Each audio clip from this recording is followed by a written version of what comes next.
네, 오늘 하나님께서 주실 말씀은 사사기 17장 1절에서 13절까지의 말씀입니다. 사사기 17장 1절에서 13절까지의 말씀, 제가 가진 성경으로는 구약 391면에 있습니다. 사사기 17장 1절에서 13절까지의 말씀입니다.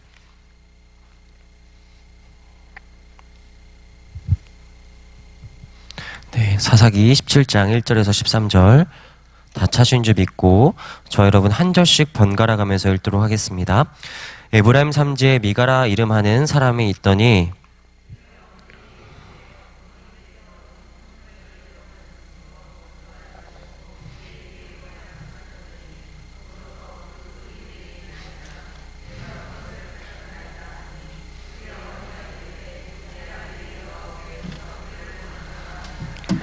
미가가 은 1,100을 그의 어머니에게 도로 주매 그의 어머니가 이르되 내가 내 아들을 위하여 한 신상을 새기며 한 신상을 부어 만들기 위해 내 손에서 이 은을 여호와께 거룩히 드리노라. 그러므로 내가 이제 이 은을 내게 도로 주리라.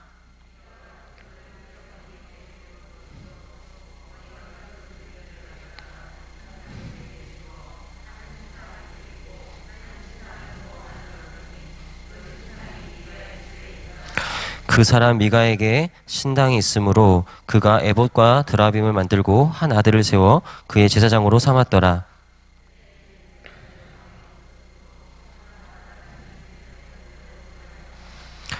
유다 가족에 속한 유다 베들레헴의 한 청년이 있었으니 그는 레위인으로서 거기서 거류하였더라.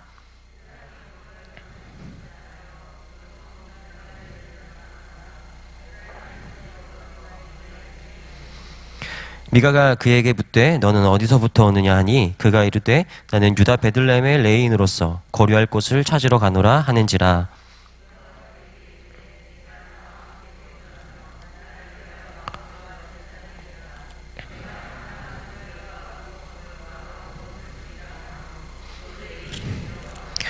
그 레위인이 그 사람과 함께 거주하기를 만족하게 생각했으니 이는 그 청년이 미가의 아들 중 하나같이 됨이라.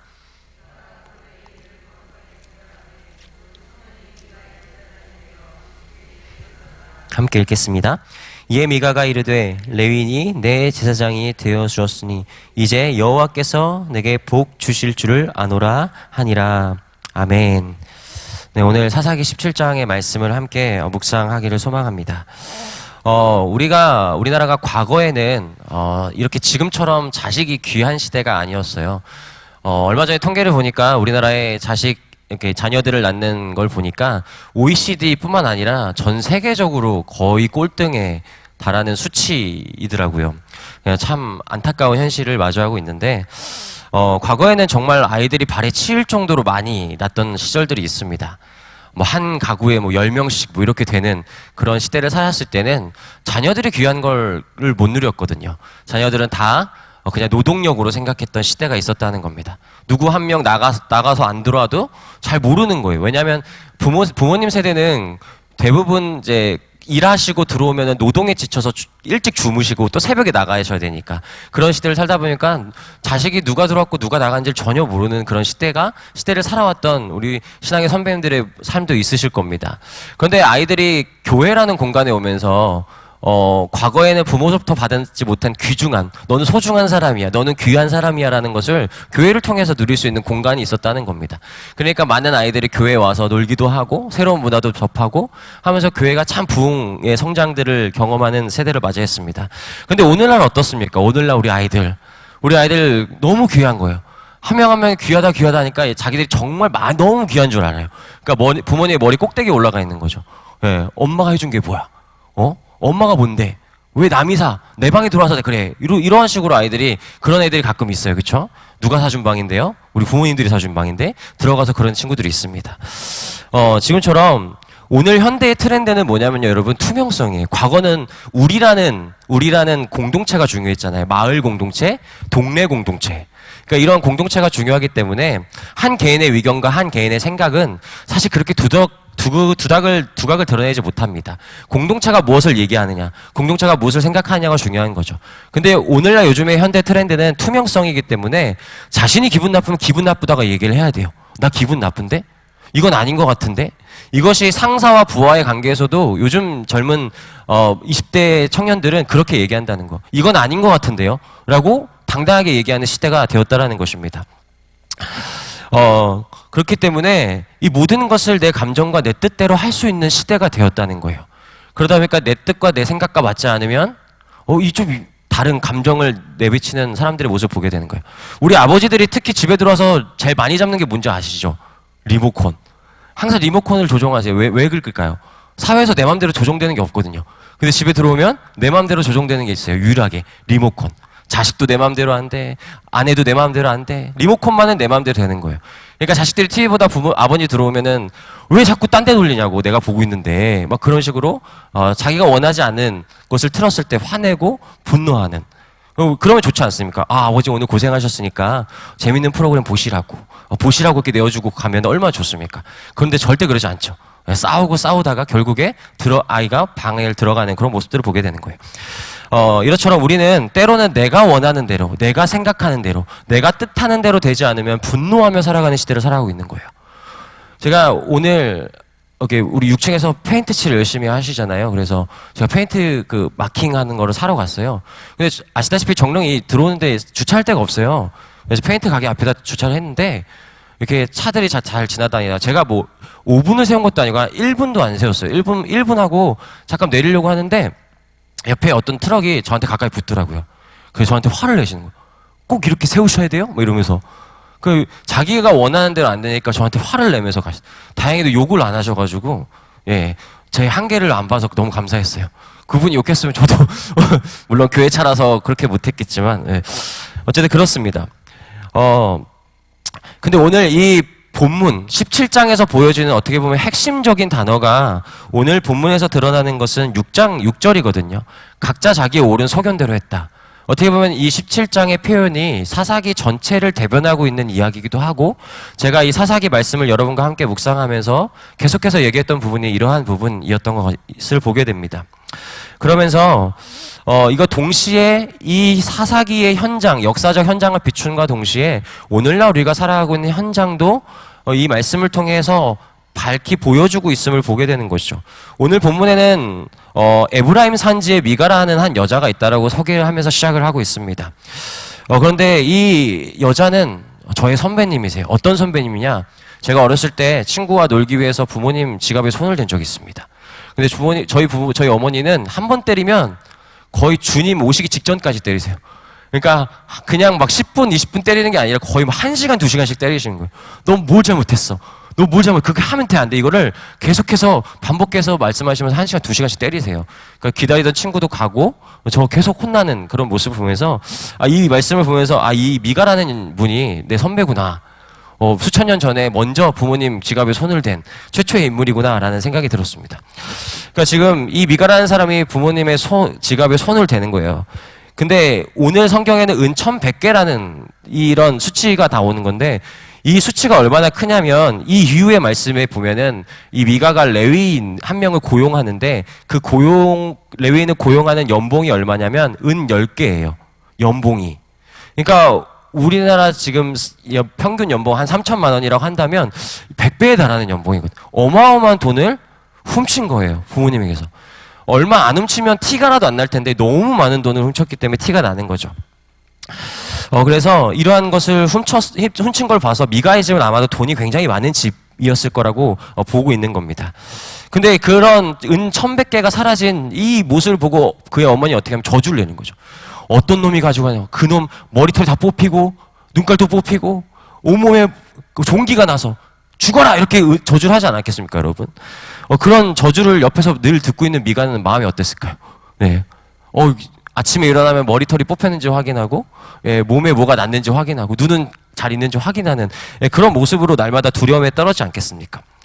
여러분, 살다가 보면 정말 여러분 마음에 안 드는 사람들 있으시죠? 나를 괴롭히는 사람들. 그런 사람들 보면 어떤 마음 드세요? 하나님, 저를 성장시키기 위해서 이러한 귀중한 사람을 저에게 보내셨군요. 라고 생각하지 않으시고 어떻게 하시죠? 하나님, 하실 수만 있다면 가다가 넘어져서 코가 깨지게 해 주시옵소서. 그런 기도를 드리는 우리의 모습을 보게 되는 거죠. 그러니까 이 어머니의 마음이 굉장히 공감되는 부분들이 있는 것을 보게 됩니다. 고대 사회의 사람들은 어떠한 생각이 있었냐면 이 내가 저주를 하면 그것이 임한다라는 생각을 갖고 있었다는 거예요. 우리가 과거에 TV 프로그램 보면은 인형 만들어서 막 찌르고 막 하는 것도 다 보시잖아요. 이거 찌르면 막 지구 반대편에서 막 이러면서 죽고 갑자기 그런 말도 안 되는 이야기들을 TV에서 보면서 우리 어렸을 때 한 번씩 다 그런 걸 믿었잖아요. 아, 정말 그런가? 라는 생각을 하는 겁니다. 그러니까 우리가 하나님을 믿는 믿음, 하나님 백성의 말씀의 기준으로 살아가지 않고 이런 세상적인 가치로 살아가다 보면 그런 것들이 믿어지기 시작하는 거죠. 손금, 관상, 점치는 것, 타로 이런 수많은 것들을 그것을 통해서 내 두려움을 걷어내고자 하는 사람들의 심리적인 것을 발동하면서 이것이 마치 내 삶을 움직여줄 거라는 생각을 가지고 있는 거예요. 근데 이것이 그리스도인들도 그러는 분들이 간혹가다 계세요. 그런 것들 의지해서 답답하니까. 왜냐하면 우리 하나님은 기도할 때 즉각적으로 응답하시지 않고 그분의 때와 그분의 시간을 기다려야 응답받기 때문에. 근데 어떻습니까? 타로나 이런 사람도 어때요? 바로바로 즉각적으로. 바로바로 알려주기 때문에 속 시원한 거죠. 가게 되는 거죠.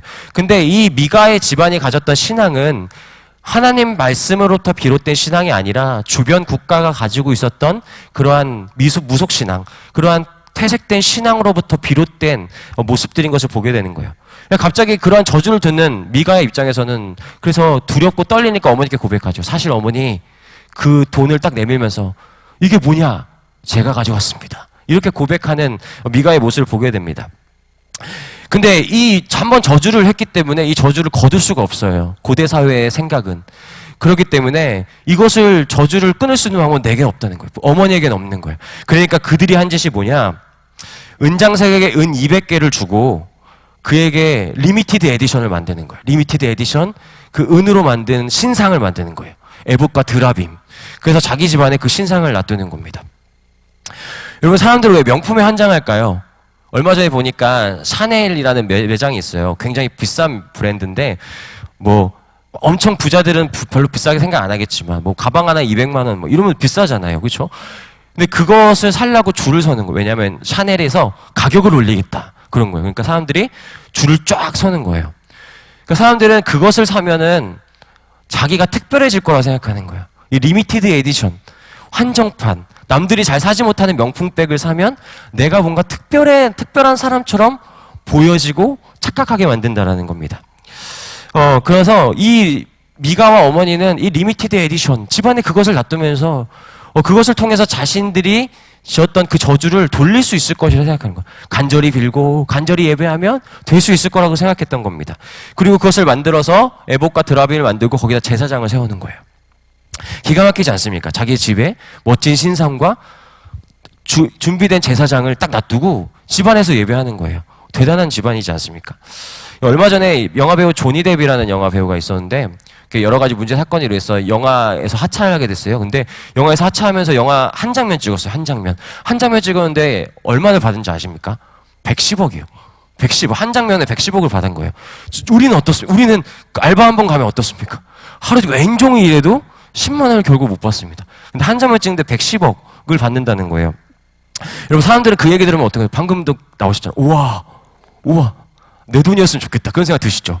예, 나도 그렇게 한번 받아보고 싶다. 이런 생각 드시잖아요.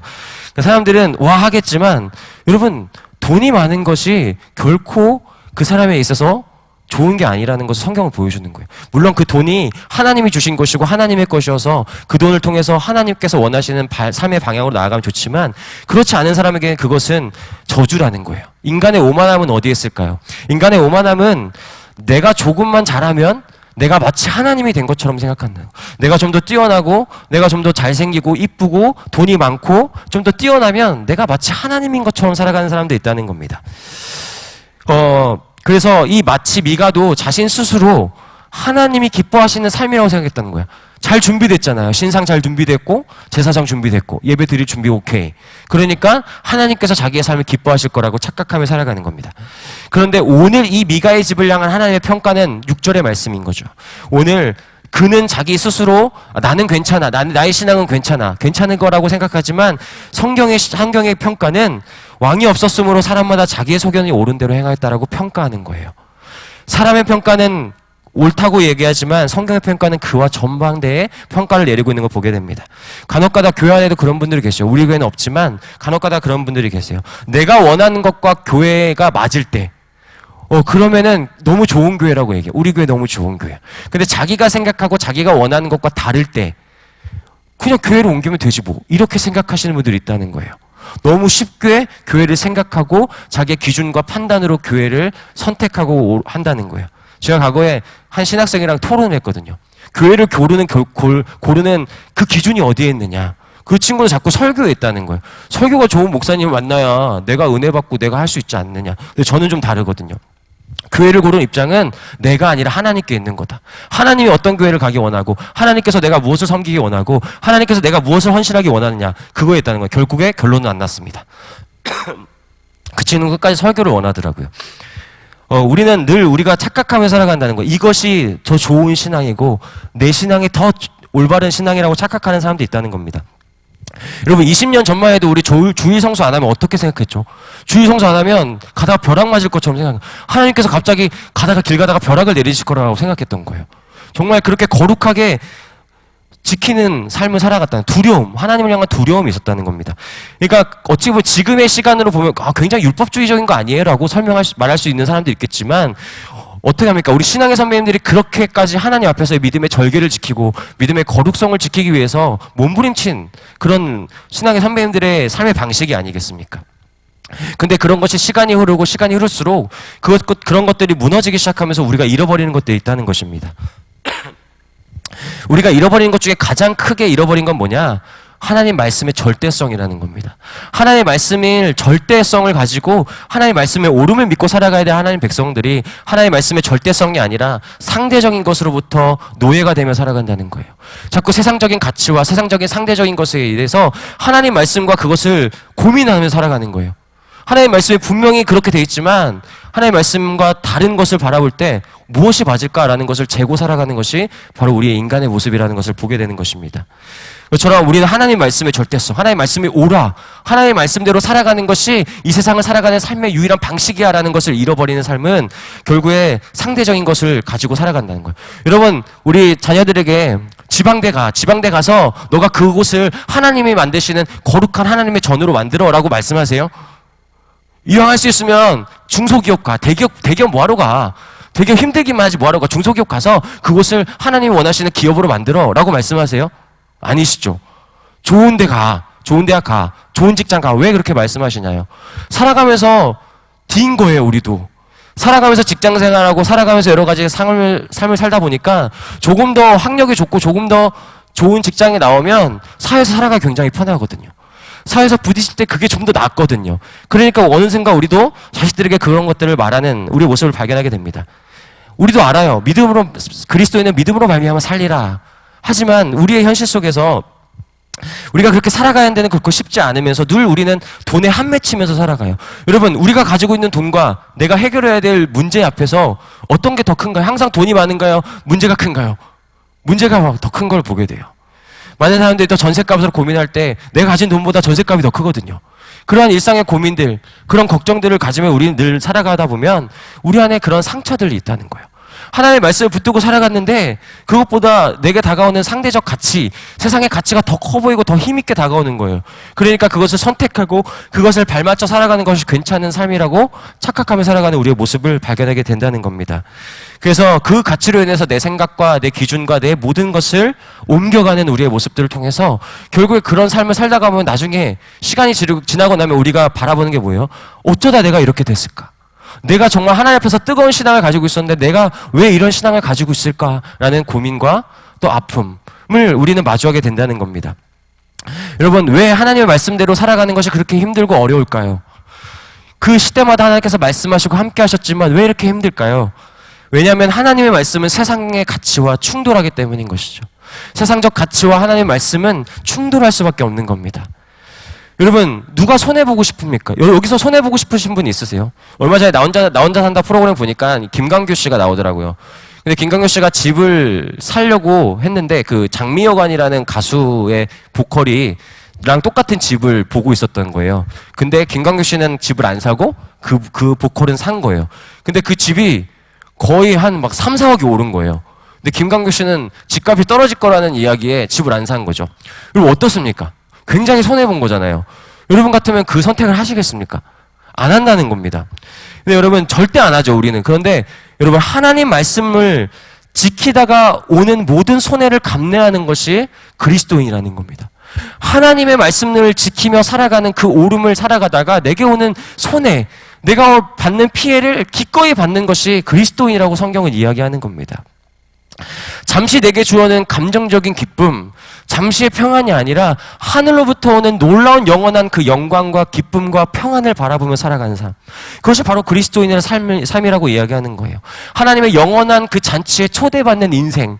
그래서 그 초대받는 인생으로 나아갈 때 우리의 삶에 무너졌던 가치들이 회복되고 다시 한번 우리가 그 가치로 살아갈 수 있는 삶을 살아가는 것. 그것이 바로 그리스도인이라는 겁니다. 근데 아마 미가는 자기가 데리고 온 제사장이 마음에 영 안 들었던 것 같습니다. 상태가 영 안 좋았던 것 같습니다. 임시로 세운 제사장이기 때문에 별로 마음에 안 들었던 거죠. 여러분 레위, 그래서 지나가다가 이렇게 어슬렁어슬렁 거리는 한 사람이 눈에 띈 거예요. 근데 그 사람은 베들레헴에서 온 레위인이라고 오늘 성경은 표현하고 있습니다.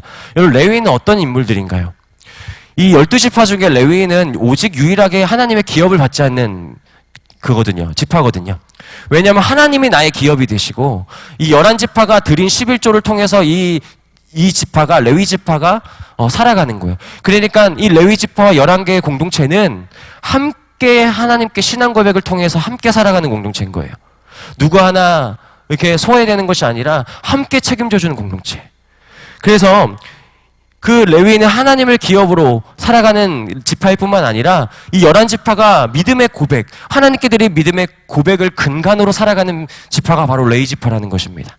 그런데 시대가 악해지고 시대가 하나님의 말씀의 절대성과 하나님의 말씀의 거룩함과 구별됨을 살아가는 것이 아니라 내 기준과 내 생각과 자기의 옳은 소견대로 살아가는 삶의 방식으로 살아가다 보니까 내가 짊어져야 될 책임과 내가 짊어져야 될 그 구별된 그 공동체와 함께 누려야 될 기쁨을 상실한다는 거예요.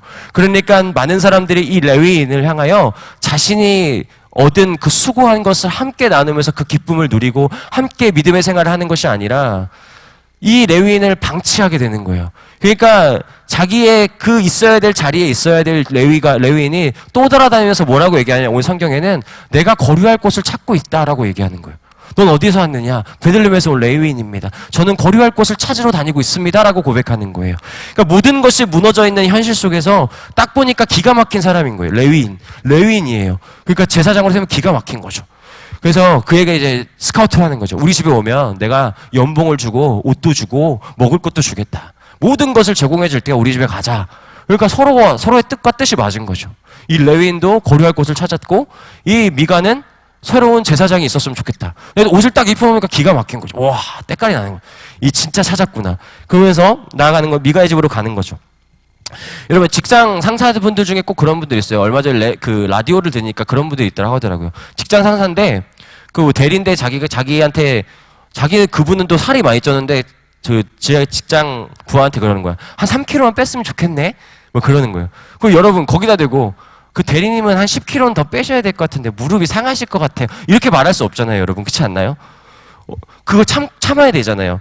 미갈부터 고용받은 이 레위인은 어떻게 얘기할까요? 미가 똑바로 하셔야죠. 하나님 말씀대로 사셔야죠. 이렇게 얘기할 수 있었을까요? 그러면 어떻게 되는 거죠? 너 같은 어디서 굴러온지도 모르는 거지를 데려다가 내가 입히고 먹이고 재웠는데 네가 어떻게 나한테 이럴 수 있어? 라고 얘기하겠죠. 그러면서 나가라고 하겠죠. 근데 이 레위인은 뭐라고 얘기할까요? 미가에게 하나님이 늘 함께 하시고 미가의 가정을 축복하시고 미가의 가정 가운데 하나님의 놀라운 은혜와 축복이 함께해서 자손 대대로 잘 먹고 잘 살 겁니다라는 그런 설교만 했겠죠. 자기의 귀에 좋은 것, 자기의 듣기 좋은 것. 그러니까 여러분, 오늘날 우리가 살아가고 있는 현실 속에서 하나님 말씀이 주시는 그 가치, 그 하나님의 말씀이 주시는 놀라운 그 영광과 의미를 잃어버리니까 우리의 삶 속에 남는 게 뭐예요? 가치가 아니라 가격이 남는 겁니다. 가격이 남는 거예요. 그래서 우리의 현실 속에서 그 가치를 잃어버릴 때 삶에서 보여지는 모습들이 오늘 현실에서 두드러지게 보여지지 않습니까? 여러분, 대부분 사람들이 우리가 혀를 찰 때가 있어요. 뭐 돈 때문에 저렇게까지 하나? 라는 생각이 들 때가 여러분 있으시지 않습니까? 현실적인 문제들을 보면서 그런 마음을 칠 때가 있습니다. 그러면서 점점 더 우리의 사회는 가치를 잃어버리니까, 하나님 백성의 가치를 잃어버리니까 점점 더 수치를 모르고 살아가는 사람들이 많아지기 시작하는 거예요. 돈 때문에 자기의 모든 것을 팔면서까지 살아가는 것. 여러분, 아무리 좋은 차를 타고 그 벤틀리라는 차가 있습니다. 5억짜리 차예요. 얼마 안 하죠. 네. 여러분, 차를 여러분에게 줬는데, 여러분, 근데 그 차의 단점은 브레이크가 없습니다. 여러분, 타시겠습니까? 안 탑니다. 여러분, 다윗의 인간적 위대함은 어디에 있을까요? 다윗이라는 인물을 위대하다라고 말하기가 좀 그렇지만, 다윗의 위대함은 어디에 있을까요? 하나님 앞에서의 죄를 지었지만, 하나님 말씀하실 때 멈출 수 있었다라는 겁니다. 하나님의 말씀이 있을 때 즉각적으로 멈추며 나아가는 것. 그래서 찬양의 고백처럼 주님 말씀하시면 내가 나아가리다. 주님 뜻이 아니면 내가 멈춰서리다. 이 신앙을 고백을 가지고 살아가는 것이 바로 그리스도인의 삶이라고 성경은 이야기하고 있는 겁니다.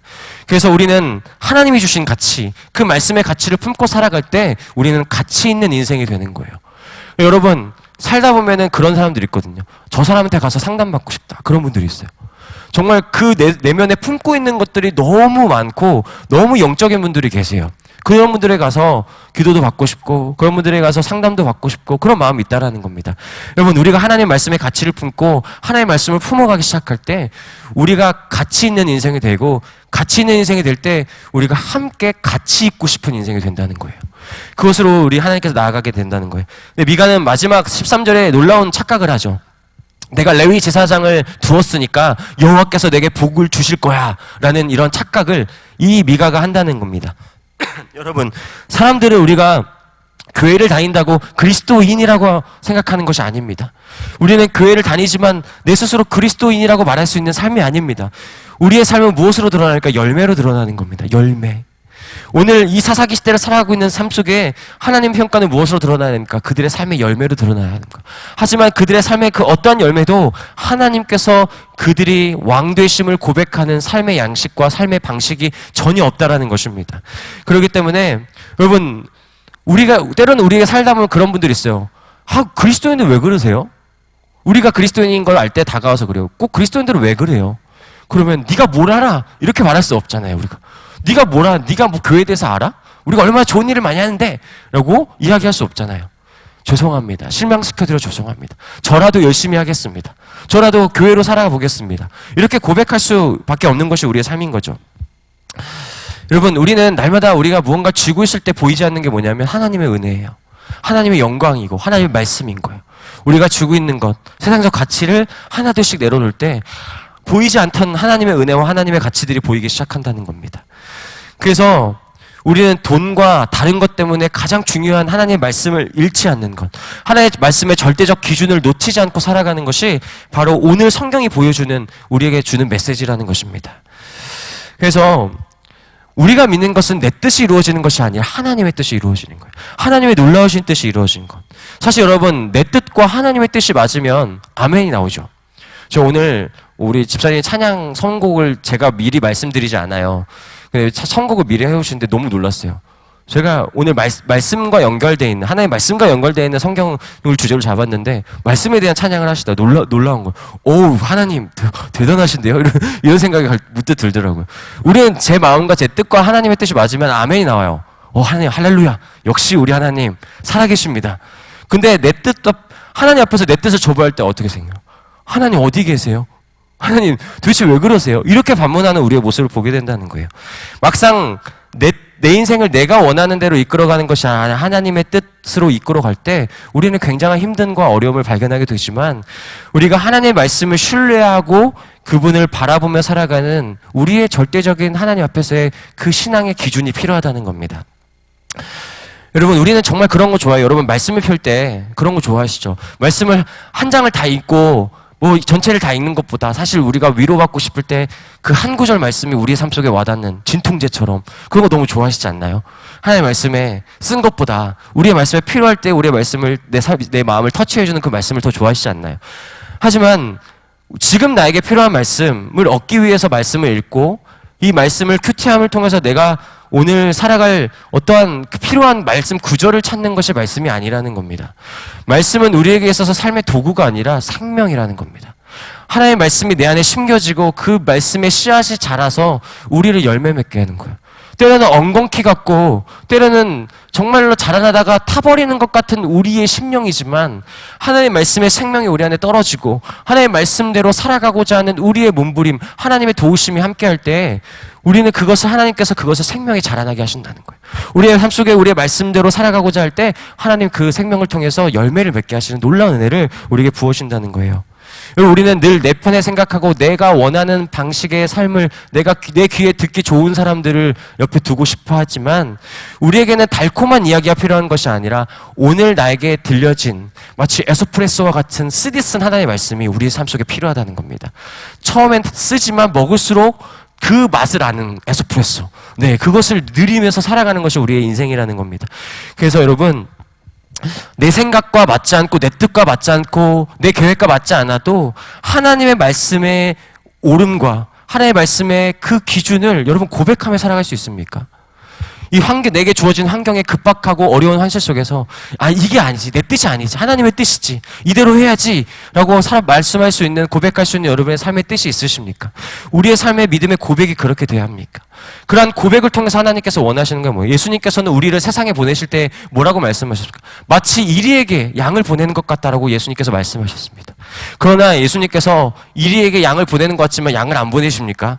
아닙니다. 보내십니다. 그러면서 선으로 악을 이기라고 우리에게 말씀해요. 내가 세상을 이겼노라. 선으로 악을 이기라 하나님께 우리에게 말씀하시는 겁니다. 그것을 통해서 우리는 이리와 같은 세상 한복판에 살아가지만 하나님 말씀의 거룩함을 가지고 살아가는 거예요. 세상을 이기신 하나님을 붙잡고 살아가는 것.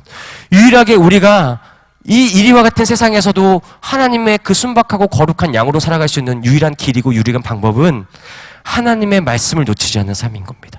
하나님의 말씀이 인도해 주시는 삶을 경험하는 신앙. 오직 하나님의 옳음을 믿고 또 그 한 걸음을 내딛는 신앙을 살아가는 그 고백이 바로 그 양으로 살아갈 수 있는 유일한 길임을 오늘 성경은 보여주고 있습니다.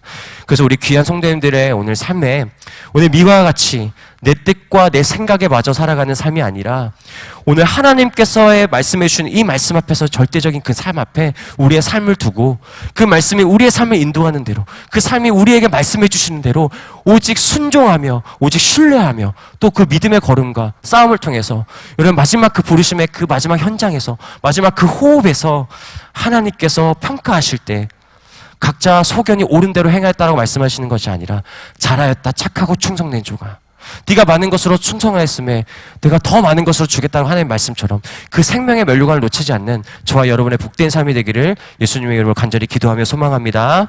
아멘. 우리